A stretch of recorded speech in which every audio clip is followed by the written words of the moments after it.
The champagne glass shattered against the marble floor, sending a cascade of tiny crystal fragments across the ballroom. A collective gasp swept through the crowd of elegantly dressed guests as all eyes turned toward the source of the disturbance. Elena Martinez felt her heart sink to the pit of her stomach as she stared down at the mess she had created.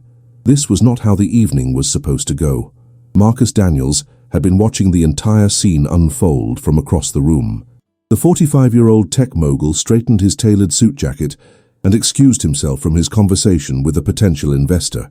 His birthday celebration at the Grand Plaza Hotel was meant to be the social event of the season, and now this cleaning lady had ruined the ambiance he had paid a fortune to create. "I believe this belongs to your department," Marcus announced loudly as he approached Elena, pointing dramatically at the puddle of champagne and broken glass. His words carried across the now silent ballroom.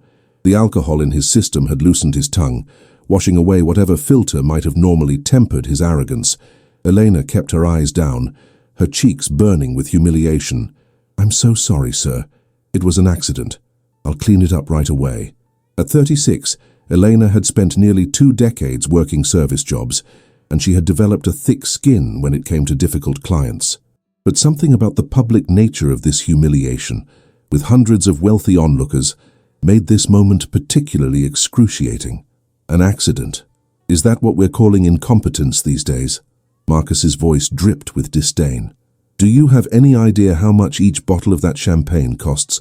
More than you probably make in a month."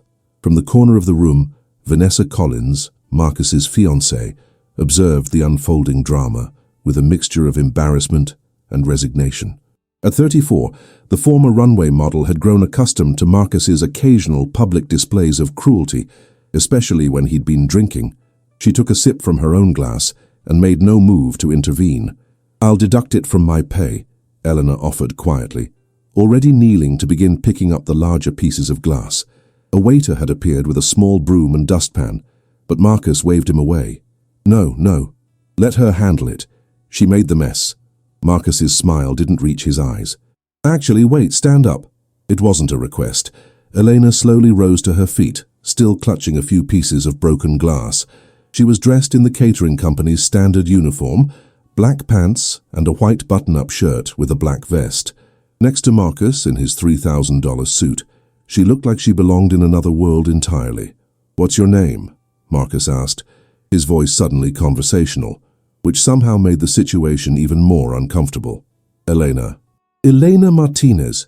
Well, Elena Martinez, you've provided quite the entertainment for my guests." Marcus swept his arm toward the crowd, many of whom were now pretending not to watch. "But I think you can do better than that. What other talents do you have besides breaking expensive glassware?" The room had grown so quiet that Eleanor could hear the soft classical music still playing through the sound system. She wanted nothing more than to disappear, to become invisible again as she had been for the first 2 hours of the event. "I'm just here to work, sir," she answered, her voice steadier than she felt. Something in her composure seemed to irk Marcus further. Perhaps it was the fact that she wasn't cowering or begging for forgiveness, or perhaps it was simply that the alcohol had put him in a mood to be entertained at someone else's expense. "You know what I think?" Marcus took another step closer, the smell of expensive cologne and whiskey enveloping Eleanor. "I think everyone deserves a chance to rise above their station, even if just for one night." The room seemed to hold its collective breath. "The band will be starting with some tango music soon. My lovely fiancée Vanessa is quite the dancer." He gestured toward Vanessa, who had finally begun making her way across the room toward them. "If you can dance better than her, I'll—" He paused, a cruel smile playing at the corner of his mouth. "Hell, I'll even marry you instead." Laughter rippled through the crowd, breaking the tension. Even Vanessa smiled tightly as she reached Marcus's side, placing a manicured hand on his arm. "Marcus, darling, I think you've had enough to drink. Let's not torment the staff." Her voice was sweet but carried an edge that suggested this wasn't the first time she'd had to rein him in. Elena should have stayed silent. She should have apologized again, cleaned up the mess and retreated to the kitchen where she belonged. That would have been the sensible thing to do. But something about Marcus's casual cruelty, about being made a spectacle for the amusement of people who would spend more on a single night of entertainment than she would earn in a year, kindled a fire in her that she couldn't suppress. "And if I win?" Elena asked, her voice suddenly clear and strong. The room fell silent again. Marcus blinked, genuinely surprised that she had engaged with his ridiculous proposition. "If you win," he repeated, then laughed. "Well, that's not going to happen, but in the impossible event that it did, I suppose I'd owe you an apology." Eleanor shook her head. "Not good enough. If I win, you donate $1 million to the Community College Scholarship Fund for first-generation students." Marcus's eyebrows shot up. This cleaning lady had just raised the stakes in a way he hadn't anticipated. A part of him admired her boldness, even as another part wanted to put her firmly back in her place. "Fine," he agreed after a moment's consideration. "But when you lose, you'll personally serve drinks to every guest here and thank them for the privilege." Vanessa watched this exchange with growing discomfort. "This is ridiculous," she murmured, but neither Marcus nor Eleanor seemed to hear her. "Deal," Elena said, extending her hand. Marcus took it, giving it a firm shake. "This should be entertaining," he announced to the crowd, many of whom were now watching with undisguised interest. "Ladies and gentlemen, we're about to have an unexpected addition to tonight's entertainment, a dance-off between my beautiful fiancée and," he gestured vaguely at Elena, "the help." What Marcus Daniels didn't know, what no one in that ballroom could have possibly known, was that before life had thrown Elena Martinez a series of cruel curveballs, before she had been forced to take whatever job she could find to keep a roof over her head, she had been Elena Martinez, 3-time regional tango champion and once promising professional dancer. She had traded in her dancing shoes for practical work boots many years ago, but some skills once learned become etched into the very fabric of your being. As the band began to tune their instruments and Vanessa excused herself to freshen up before the impromptu competition, Elena caught her reflection in one of the ballroom's ornate mirrors. Behind the uniform and the years of hard work, she could still see traces of the woman she used to be. For one night, she would remember her too. The band adjusted their sheet music as the conductor announced the upcoming tango competition. Murmurs rippled through the crowd, a mixture of amusement and discomfort at Marcus's outlandish challenge. Several guests had gathered in a loose semicircle around the dance floor, champagne flutes in hand, ready for what they assumed would be a brief and humiliating spectacle. Vanessa emerged from the powder room looking stunning in her midnight blue gown. She had taken the opportunity to touch up her makeup and add a vibrant red lipstick that matched her stiletto heels. At 34, she maintained the striking features and confident poise that had made her a sought-after model for over a decade. As she approached Marcus, she whispered in his ear, "This is cruel even for you." Marcus merely shrugged, the alcohol making him immune to her disapproval. "It's just a bit of fun." She agreed to it. "Because you left her no choice," Vanessa replied, but she took her position on the dance floor nonetheless.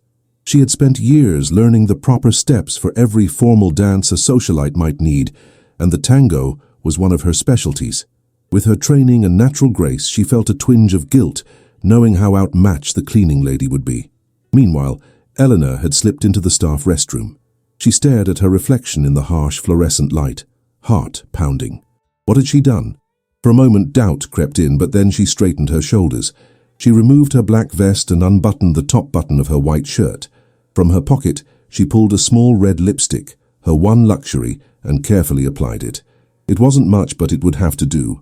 The head waiter intercepted her as she emerged. "Eleanor, what are you doing? You could lose your job over this." "Maybe," she admitted. "But sometimes you have to remember who you are, even if no one else sees it." When Elena returned to the ballroom, the band was already playing a gentle melody as they warmed up. She noticed several staff members watching from the edges of the room, their expressions a mixture of concern and curiosity. Eleanor took a deep breath and walked toward the dance floor, where Vanessa was already waiting. Marcus raised his glass. "Ladies and gentlemen, as promised, our unexpected entertainment for the evening. My beautiful fiancée Vanessa will dance first, followed by our challenger." His words slurred slightly, and he gestured toward Eleanor with an exaggerated flourish. The band began playing a traditional tango piece. Vanessa's partner, a professional dancer hired for the evening's entertainment, took her hand and led her into the opening sequence. She was undeniably skilled, her movements precise and elegant, as she followed his lead through the complex steps. Her dress shimmered under the chandeliers as they moved across the floor in perfect synchronization. When they finished with a dramatic dip, the audience applauded appreciatively. Marcus looked smugly at Elena. "Your turn." Unless you'd like to concede now and save yourself the embarrassment. Elena smiled slightly. I believe I'll take my turn. A ripple of uncomfortable laughter spread through the crowd. The same professional dancer, who had partnered with Vanessa, approached Eleanor with a polite, if slightly pitying, smile. Shall we keep it simple? He asked quietly, clearly expecting a novice. Just follow my lead for the first few measures, Elena replied, surprising him. Then we can switch. Confusion flickered across his face, but he nodded professionally. The conductor raised his baton, and the band began to play La Compasita, one of the most iconic tango melodies. The moment the music started, something in Elena changed. Her posture shifted subtly, her chin lifted, and her eyes took on a focused intensity that hadn't been there before. She took her position and waited for exactly the right beat before taking her first step. Within seconds, it became clear to everyone in the room that they had severely misjudged the situation. Elena didn't just know the tango, she embodied it. Her movements were fluid yet precise, passionate yet controlled. She led her partner through the first sequence with such authority that he instinctively yielded to her guidance, recognizing the presence of a true master of the form. The room fell completely silent except for the music. Even the waitstaff had stopped to watch, transfixed by the transformation before their eyes. This was not the hesitant cleaning lady who had accidentally dropped a tray of champagne. This was an artist, reclaiming her medium after years away. Marcus's smug smile had frozen on his face, slowly morphing into an expression of disbelief. Vanessa watched with wide eyes, any trace of condescension long gone. The professional dancer had recovered from his initial surprise and was now matching Eleanor's energy and skill, the two of them creating something magical on the dance floor. They moved as one entity, executing complex figures that seemed impossible given the limited space and Elena's inappropriate footwear. When she executed a perfect gancho, hooking her leg around her partner's with fluid precision, a spontaneous round of applause broke out among the guests. As the music built toward its climax, Eleanor and her partner moved faster, their footwork becoming more intricate, their connection more intense. She closed her eyes for a moment, allowing herself to be fully present in this unexpected return to her first love. When she opened them again, she caught Marcus watching her, his expression unreadable. The final notes approached, and Eleanor and her partner executed a series of synchronized turns that left the audience breathless before finishing in a perfect, dramatic pose as the music ended. For a moment, the entire ballroom was silent. Then, like a dam breaking, applause erupted from every corner of the room. Even the band members were clapping, the conductor giving her a respectful nod. Eleanor gently disentangled herself from her partner, who was looking at her with newfound respect. "You're magnificent," he whispered. "Where did you train?" "Another lifetime," she replied softly. She turned to face Marcus, whose face had gone from pale shock to a forced smile. The guests were still applauding, many having risen to their feet in appreciation of the unexpected display of artistry they had just witnessed. "Well," Marcus said, raising his voice to be heard over the continuing applause, "that was certainly unexpected." Vanessa approached Elena, genuine admiration in her eyes. "That was beautiful. You're clearly a professional." "I was once," Elena admitted. "A long time ago." Marcus cleared his throat, uncomfortable with the way the situation had shifted. What was supposed to be a moment of humiliation for the staff member had turned into a triumph that had the entire room captivated. "Well, it seems I owe you an apology," he said, loud enough for those nearby to hear. "And a donation."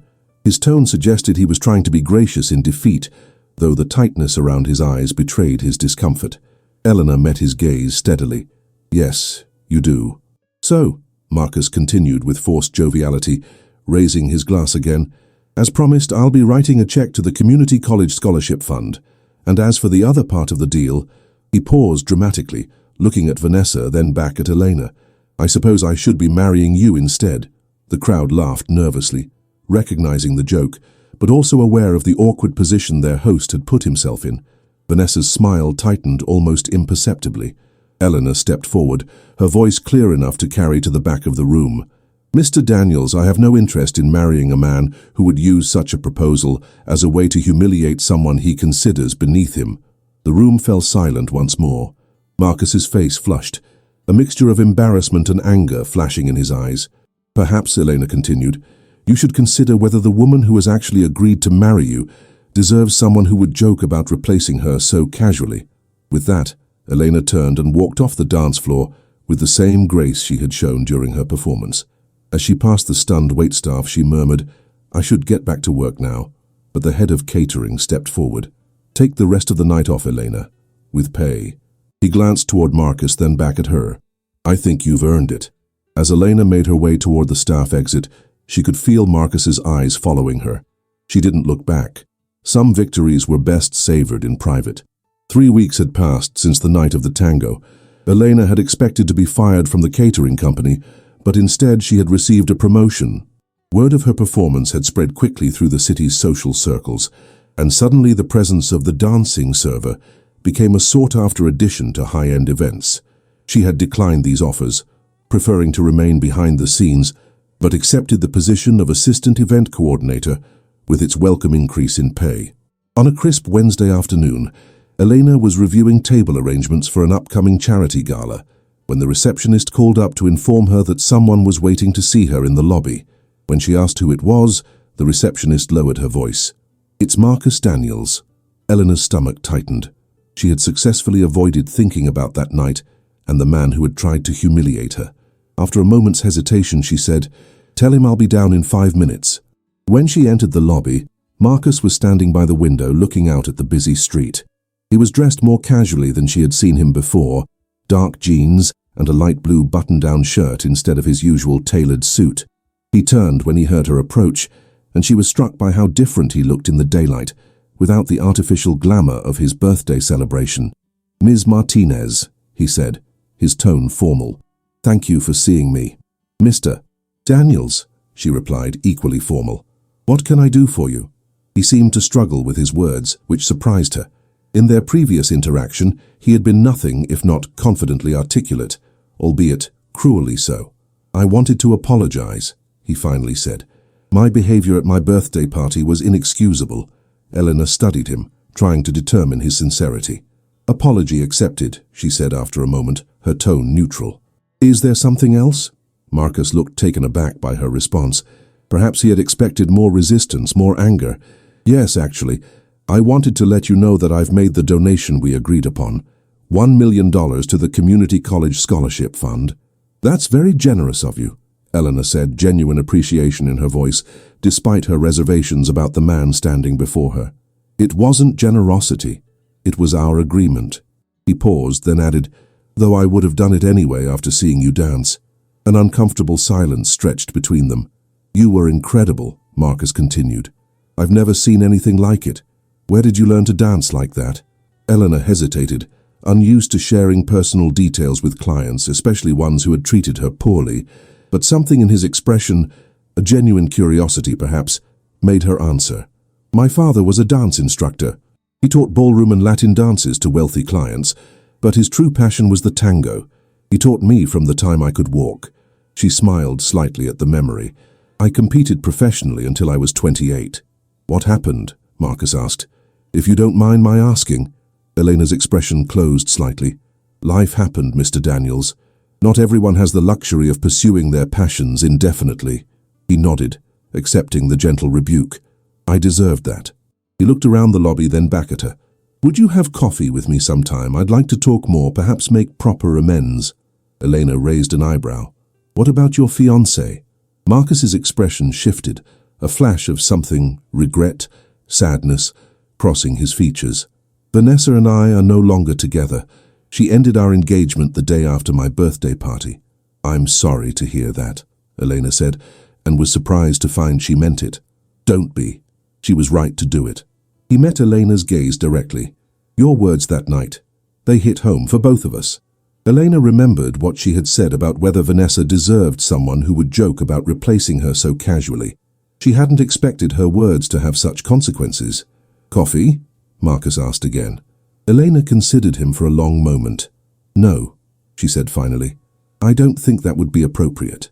Disappointment flickered across his face, but he nodded in acceptance. "I understand." "Thank you for your time, Ms. Martinez." He turned to leave. "Mr. Daniels," Elena called after him. He paused, looking back at her. "Thank you for the donation. It will make a difference to many students." He smiled, a genuine smile that transformed his face. It's the least I could do. After he left, Elena returned to her office, unsettled by the encounter. She had expected to feel satisfaction at his apology, perhaps even a sense of justice served.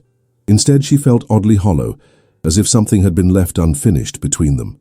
Days passed, and Elena found herself thinking about Marcus more often than she cared to admit. She told herself it was natural to dwell on such a strange encounter, on the man who had publicly humiliated her and then sought her out to apologize. It didn't mean anything more than that. But when he appeared at another event, she was coordinating. This time as a guest, not the host. She couldn't deny the way her pulse quickened when their eyes met across the room. He nodded politely, but kept his distance, respecting the boundary she had established. Later that evening, as the event was winding down, he approached her as she was checking items off her clipboard. "The evening was flawless," he said by way of greeting. "Your attention to detail is impressive." "Thank you," she replied, professional but not cold. "I'm glad you enjoyed it." "I've been thinking about what you said," Marcus continued, "about pursuing passions. I realized I haven't pursued any of mine in a very long time." He paused, then asked, "Do you still dance? Outside of humiliating arrogant millionaires at their birthday parties, I mean." A smile tugged at the corner of Elena's mouth, despite her efforts to remain detached. "No. I haven't danced properly in years until that night." "That's a shame. You have a rare gift." She looked up at him, curious despite herself. "What about you, Mr. Daniels? What passions have you neglected?" He considered the question seriously. "I used to paint. Landscapes mostly. I wasn't particularly good, but I loved it. Somewhere along the way, between building the company and accumulating wealth, I convinced myself I didn't have time for things that didn't generate revenue or enhance my status." There was a rawness to his admission that caught Elena off guard. "Perhaps you should try it again," she suggested. "Perhaps I will." He hesitated, then added, "I haven't had a drink since my birthday party." The statement seemed to come out of nowhere, but something in his tone suggested it was significant to him. "Is that unusual for you?" she asked. "More than you know." He met her gaze directly. "That night I saw myself through your eyes, and I didn't like what I saw. The alcohol. It was an excuse, but also part of the problem."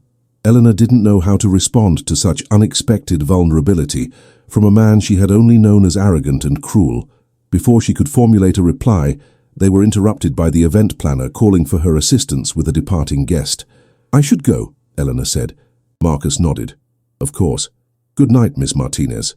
"Good night, Mr. Daniels." As she walked away, Elena found herself wondering about this different version of Marcus Daniels, the one who apologized sincerely, who made good on his promises, who spoke of abandoned passions and personal changes. It was harder to dismiss him now, to keep him firmly in the category of entitled client who had once behaved badly. But what surprised her most was that she didn't want to dismiss him at all. The invitation arrived on a Tuesday morning, delivered to the catering company's office in an elegant cream-colored envelope. Elena's name was written in flowing calligraphy across the front. Inside was a card that read, "Ms. Martinez, you are cordially invited to attend the opening of Reclaimed Passions, a charity art exhibition benefiting the Community College Scholarship Fund. Saturday, 7 o'clock in the evening. The Westlake Gallery." At the bottom, a handwritten note added, "I took your advice, Geese. Marcus Daniels." Elena turned the invitation over in her hands, a mixture of curiosity and apprehension washing over her. 2 months had passed since their last conversation. She had heard through industry gossip that Marcus had stepped back from the day-to-day operations of his company, but she had assumed it was typical rich person behavior, taking an extended vacation on a private island somewhere. On Saturday evening, Elena found herself standing outside the Westlake Gallery, dressed in a simple but elegant black dress. She had nearly talked herself out of coming a dozen times, but curiosity had ultimately won out. What did Marcus mean by taking her advice, and why did he want her there to see it? The gallery was crowded with well-dressed patrons holding champagne flutes and examining the artwork displayed on the walls. Elena moved through the space slowly, looking for Marcus while also taking in the exhibition. The paintings were landscapes, as varied in style and skill as the artists who had created them. A small placard beside each piece provided information about the artist and their journey. Elena stopped in front of a painting of a sunset over mountains, the colors vibrant and almost raw in their intensity. The technique was good, if not professionally polished, clearly the work of someone with natural talent who was still developing their skills. She leaned closer to read the placard. First Light, by Marcus Daniels.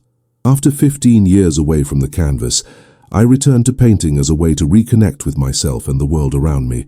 The proceeds from the sale of this piece will go directly to the Community College Scholarship Fund. What do you think? Be honest. Eleanor turned to find Marcus standing beside her, looking at his own painting with a mixture of pride and vulnerability. He was dressed simply in black pants and a charcoal grey sweater, his hair slightly longer than the last time she had seen him. "It's beautiful," she said honestly. "There's an emotional quality to it, a sense of awakening. That's exactly what I was trying to capture." He smiled, seeming genuinely pleased by her assessment. "Thank you for coming." "Thank you for the invitation." She gestured around the gallery. "What is all this?" "Come with me," he said. "I'll explain." He led her through the exhibition, stopping occasionally to greet other guests, but mostly focusing on showing her the various artworks. As they walked, he explained that every piece in the show was created by someone who had returned to an artistic passion after years or decades away from it. There's a retired doctor who started sculpting again after 30 years, a grandmother who returned to pottery when she was diagnosed with cancer, a former finance executive who now makes stained glass. His eyes were bright with enthusiasm. They all have stories about why they stopped and what brought them back. "And what's your story?" Elena asked. Marcus was quiet for a moment. "I stopped painting when my father told me it was a waste of time. He said I needed to focus on building something real, something valuable." He shrugged slightly. "By the time I was successful enough to do whatever I wanted, I had forgotten what that was." "And what brought you back to it?" He looked at her directly. "You did. What you said about life happening, about not everyone having the luxury of pursuing their passions. It made me realize I had that luxury but wasn't using it. I was just accumulating more of what I already had plenty of." Elena didn't know how to respond to that. She was saved from having to try when an older woman approached to congratulate Marcus on the exhibition. He introduced Elena as the inspiration behind the show, which made her cheeks warm with unexpected pleasure. As the evening progressed, Elena observed Marcus with growing fascination. He was different from the man she had met at his birthday party, more grounded, more present. He listened attentively when people spoke to him, showed genuine interest in the other artists, and handled the praise for his own work with humble gratitude. And she noticed something else. He wasn't drinking. While champagne and wine flowed freely for the guests, Marcus stuck to sparkling water. When the crowd began to thin, he found her again. "Would you like to see the rest of the gallery? There's another room I haven't shown you yet." Elena nodded, curious. He led her through a door at the back of the main exhibition space into a smaller, more intimate gallery. The lighting was softer here, and the artwork was different. Photographs and mixed media pieces focused on dancers. In the center of the room was a glass display case containing a pair of well-worn Tango shoes. "What is this?" Elena asked, moving closer to examine the photographs. Each one captured dancers in various poses, the movement and emotion of the tango frozen in time. "This is the second part of the exhibition," Marcus explained. "It's called The Art of Return. It features people who lost their connection to dance and found their way back to it." Elena looked at him sharply. "Is this why you invited me? You expect me to return to dancing?" "No," he said quickly. "I invited you because I wanted to share this with you, because your words changed something in me. This room, it's an invitation, not an expectation." She moved around the space slowly, taking in the stories displayed alongside the artwork. A ballet dancer who returned to the stage after a devastating injury. A ballroom champion who stopped competing after losing her partner, only to discover a new joy in teaching children with disabilities. "These are powerful stories," she said softly. "They are." Marcus hesitated, then added, "There's space for one more, if you ever want to add yours." Eleanor turned to face him, suddenly understanding what he was offering. Not just an exhibition space, but a bridge back to the part of herself she had locked away years ago. "Why are you doing this?" she asked. "All of it. The paintings, this exhibition, the scholarship donations. Is it just guilt over how you treated me?" "It started there," he admitted, "but it's become something more." He took a step closer to her. "That night at my birthday party, you showed me two things: who I had become and what genuine passion looks like. I didn't like the first, and I couldn't stop thinking about the second. The honesty in his voice was disarming. Eleanor studied his face, looking for any sign of the entitled, cruel man who had mocked her months ago. She couldn't find him. "You haven't had a drink tonight," she observed. "I haven't had a drink in 2 months," he corrected gently. "Not since the last time we spoke." "Why?" Marcus took a deep breath. "Because when I drink, I become someone I don't like. Someone who hurts people to feel powerful. Someone who nearly lost everything that actually matters." He held her gaze. "I'm working on becoming someone better." The vulnerability in his admission touched something in Elena. She recognized the courage it took to acknowledge such a painful truth, to make changes based on that recognition. "Would you have dinner with me?" Marcus asked. "Not tonight, I know this is already a lot, but sometime I'd like to get to know you, Elena. The real you, not just the woman I embarrassed at a party or the assistant event coordinator or the brilliant dancer, just you." Elena felt herself at a crossroads. The practical part of her, the part that had protected her through years of hardship, warned her to be cautious. But another part, the part that had accepted his ridiculous challenge that night, the part that had danced with her whole heart despite everything, was pushing her toward something new. "I don't know if that's a good idea," she said honestly. "There's still a significant power imbalance between us. You're still a wealthy businessman, and I still work for a company that caters to people like you." Marcus nodded, accepting her concern without dismissing it. "You're right, but I'd like the chance to show you that's not all I am. Just as you showed me you're not just a server." Elena considered his words, weighing them against her instinctive caution. Finally, she made a decision. "One dinner," she agreed. "As equals. No power plays, no expectations." The smile that spread across Marcus's face was genuine and warm. "As equals," he promised. "That's all I'm asking for." As they walked back to the main gallery together, Eleanor felt a flutter of something unexpected in her chest. Not quite hope, not quite excitement, but a sense of possibility that had been absent from her life for a very long time. Like the artists featured in Marcus's exhibition, perhaps she too was standing on the threshold of return. Not just to dancing, but to believing that life could still surprise her in wonderful ways.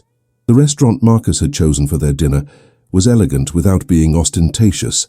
A small Italian place with warm lighting, crisp white tablecloths, and enough privacy between tables to allow for intimate conversation. Eleanor arrived precisely at 7 o'clock, dressed in a simple red dress that she had splurged on for the occasion. As she gave her name to the host, she was surprised to feel nervous. This was just dinner, she reminded herself. Just one evening to satisfy her curiosity about the transformation of Marcus Daniels. He was already seated, rising to greet her as she approached the table. "You look beautiful," he said simply, pulling out her chair. "Thank you," she replied, settling into her seat. "This place is lovely. I thought you might like it. The owner is an old friend. He actually catered my very first company event, back when I was operating out of a converted garage and could barely afford proper food for my 3 employees." Elena smiled at this glimpse into his past. "So, you weren't always the millionaire mogul?" "Far from it." Marcus's eyes crinkled at the corners. "I grew up in a middle-class neighborhood, son of a factory foreman and a school secretary. Everything I built, I started from nothing." As they ordered their meals, Elena choosing the mushroom risotto, Marcus the grilled sea bass, the conversation flowed more easily than she had expected. They talked about their childhoods, their first jobs, the paths that had led them to where they were now. Marcus listened intently as Elena described how her dancing career had ended abruptly when her father suffered a stroke, requiring her to find steady work with health insurance to help support his care. "He recovered eventually," she explained, "but by then I was 30 and the dance world felt closed to me. I'd missed too much time, and starting over seemed impossible." "Do you miss it?" Marcus asked. Elena considered the question seriously. "Every day," she admitted.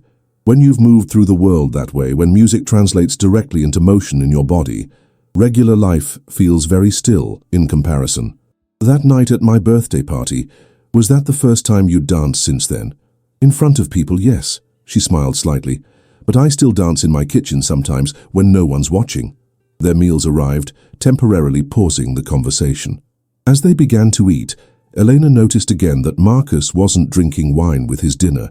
Instead, he had ordered sparkling water with lime. "Can I ask you something personal?" she said after a moment. Of course. How long had you been drinking problematically before you stopped? Marcus set down his fork, giving the question the consideration it deserved. Looking back, probably since college, but it got worse as I became more successful. The more pressure I felt to maintain my image, my company's growth, my position, the more I relied on alcohol to relax, to celebrate, to cope with stress. He met her eyes directly, and to give myself permission to be cruel. The candor of his answer surprised her. That's very self-aware. 3 months of therapy twice a week will do that for you, he said with a small smile. Another change I've made since that night. Elena felt a surge of unexpected respect for him. That can't have been easy. It wasn't. Isn't, he corrected himself. But it's worth it. He hesitated, then added, You know, the night we met wasn't the first time I'd behaved that way. It was just the first time someone had stood up to me so completely that I couldn't ignore what I'd become. They ate in companionable silence for a few moments, the weight of his confession settling between them. Then Marcus changed the subject, asking about her new position at the catering company and sharing stories about his recent return to painting. By the time they ordered dessert, a tiramisu to share, Elena realized with surprise that she was enjoying herself immensely. I have something for you, Marcus said as they finished their coffee. He reached into his jacket pocket and pulled out a small envelope, sliding it across the table. Elena looked at him questioningly before opening it. Inside was a gift certificate for 10 private dance lessons at the city's most prestigious dance studio. Before you say anything, Marcus said quickly, seeing her expression, this isn't an expectation or a demand. It's just a door, if you ever want to walk through it. The instructor is Marina Diaz. I believe you may have known her years ago. Marina! Eleanor's eyes widened. We trained together when we were teenagers. She went on to international competition when I stayed regional. She remembers you. Says you were the most natural talent she'd ever seen. Eleanor felt a lump forming in her throat. The thought of dancing again, properly, with instruction and in a real studio. It awakened a longing she had tried to suppress for years. This is very thoughtful, she said softly, but I don't know if I can accept it. Why not? She hesitated, trying to articulate her discomfort. It feels like charity, or like you're trying to buy something from me. Marcus considered her words, nodding slowly. I understand why you might feel that way, but that's not my intention at all. He leaned forward slightly. Eleanor, when I saw you dance that night, it was like watching someone come alive. You transformed before my eyes. I've never seen anything so genuine, so transcendent. This gift isn't about money or obligation. It's about returning something precious that was taken from you by circumstance. Elena looked down at the certificate, running her finger along the edge. And what do you get out of it? The satisfaction of contributing to something beautiful returning to the world. He paused, then added more quietly, and perhaps the hope that you might let me see you dance again someday. The sincerity in his voice was unmistakable. Eleanor found herself wanting to believe him, wanting to accept this unexpected bridge back to the life she had reluctantly abandoned. I'll think about it, she promised. As they left the restaurant together, the night air was cool and clear. Marcus offered to call her a car, but Eleanor shook her head. I'm only a few blocks away. I think I'll walk. May I walk with you? He asked. When she nodded, they fell into step beside each other, a comfortable silence between them. Thank you for dinner, Eleanor said, as they approached her apartment building. It was not what I expected. In a good way, I hope. Yes. She turned to face him. You're not the same man I met 3 months ago. I'm trying not to be, he said simply. They stood there for a moment, the streetlight casting a gentle glow over them. There was a tension in the air, a sense of something hovering on the threshold between them. I'd like to see you again, Marcus said finally, if you're willing. Eleanor studied his face, the earnest expression, the clear eyes, the slight nervousness that humanized him so completely. I think I'd like that too, she admitted. His smile was warm, genuine. He reached out slowly, giving her time to pull away if she wanted, and took her hand. His touch was gentle as he raised her fingers to his lips, pressing a soft kiss against her knuckles. Good night, Elena. Good night, Marcus. As she watched him walk away, Eleanor felt something shifting inside her, like pieces of a puzzle rearranging themselves into a new configuration. She thought about the gift certificate in her purse, about Marina Diaz and the studio waiting for her, about the possibility of music flowing through her body again.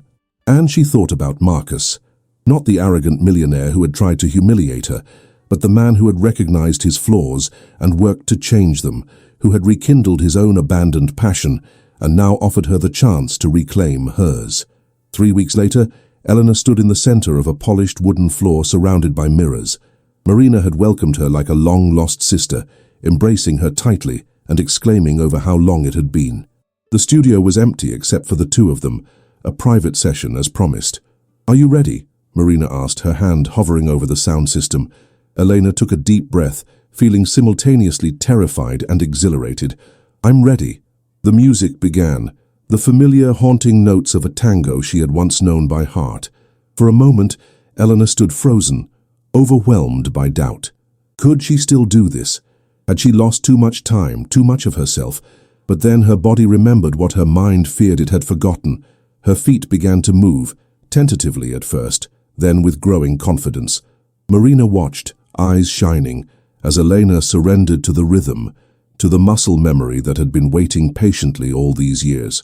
When the music ended, Elena was breathing hard, her heart racing, her cheeks flushed. Marina applauded enthusiastically. "You haven't lost it," she declared. "Not at all. A little technique to polish, certainly, but the essence, that can't be taken away." Eleanor smiled, wiping away the tears that had somehow formed in her eyes. "Thank you. Don't thank me. Thank whoever gave you this gift.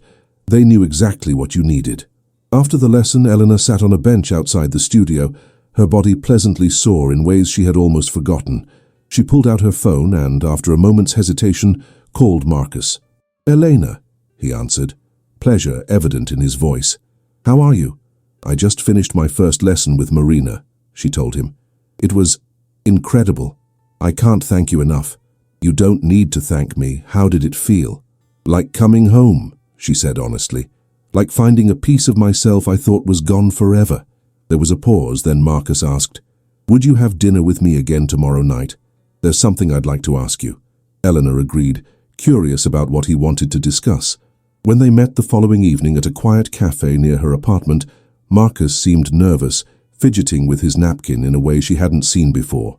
"What did you want to ask me?" she prompted gently after they had ordered.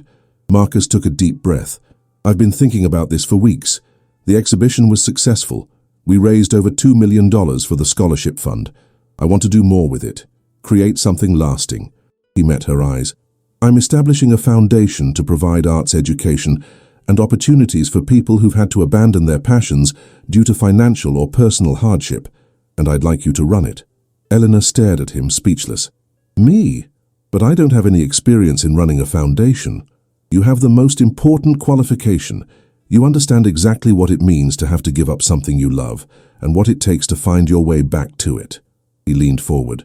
"It would be a full-time position with a salary comparable to what executive directors at similar foundations receive.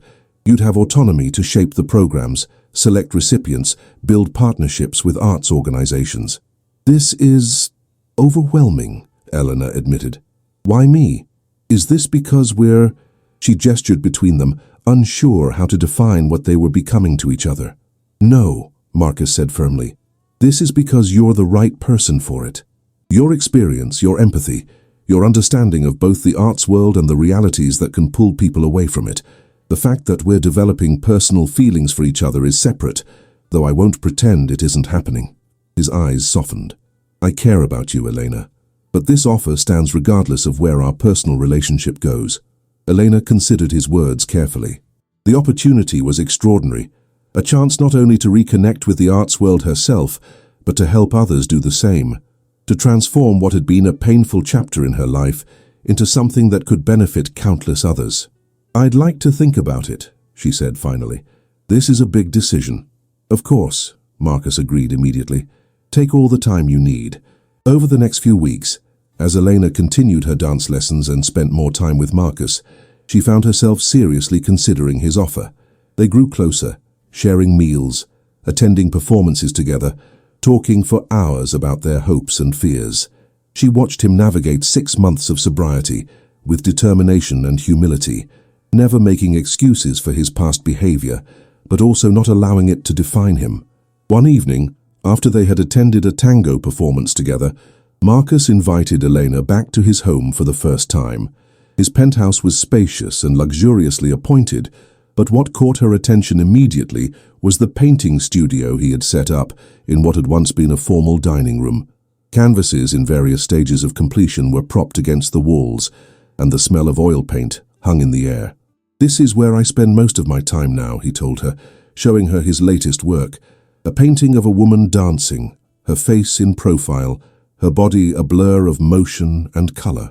"Is that supposed to be me?" Eleanor asked, recognizing something in the line of the dancer's neck, the curve of her arm. "It's how I see you," Marcus admitted, "though I can't quite capture the essence of what happens when you dance." Elena turned to face him, suddenly aware of how close they were standing. Over the past months they had developed a deep connection, but both had been cautious about crossing the line from friendship into something more intimate. "I've made my decision," she said, "about the foundation, and I'll do it. But I have a condition." Marcus raised an eyebrow. "What's that?" "Complete independence. The foundation needs to be separate from your company, with its own board of directors.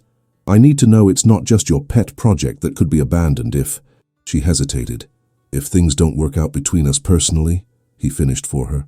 "I understand, and I agree completely. I'll have my lawyers draw up the paperwork to establish it as an independent entity with secure long-term funding." Elena nodded, satisfied. "Then yes, I accept." Marcus smiled, his eyes crinkling at the corners in the way she had come to find endearing. "I was hoping you would." "There's something else," Elena said, stepping closer to him. "Something I've been thinking about for a while now." "What's that?" Instead of answering, she reached up and placed her hand gently against his cheek. The gesture was intimate, deliberate. Marcus stood very still, his eyes searching hers. "I've watched you these past months," Elena said softly. "I've seen you face your demons, rebuild yourself, rediscover what matters to you. I've seen you use your resources to create opportunities for others instead of just accumulating more for yourself." "I'm still learning," he admitted, "still trying to be better. I know. That's what matters to me." She took a deep breath. "I didn't expect to feel this way about you. After how we met, I never imagined—" Marcus covered her hand with his own, turning his face slightly to press a kiss against her palm. "Neither did I." The moment hung between them, fragile and precious. Then, with a courage born of months of gradual trust-building, Eleanor leaned forward and kissed him. It was gentle at first, a tentative exploration. But when Marcus responded, pulling her closer with a tenderness that made her heart ache, the kiss deepened into something more profound, a promise, a beginning. When they finally drew apart, both slightly breathless, Marcus rested his forehead against hers. "I think I've been falling in love with you since the night you showed me what passion truly looks like," he confessed. "And I think I've been falling in love with you since you showed me that people really can change," Elena replied, "if they're brave enough to face themselves honestly." 1 year later, Elena stood in the grand opening of the reclaimed Passions Arts Foundation's new building.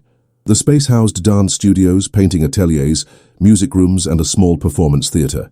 Around her, people of all ages and backgrounds were exploring the facilities, many of them recipients of the Foundation's first round of grants. Marcus appeared at her side, slipping his arm around her waist. "What do you think? Is it everything you imagined?"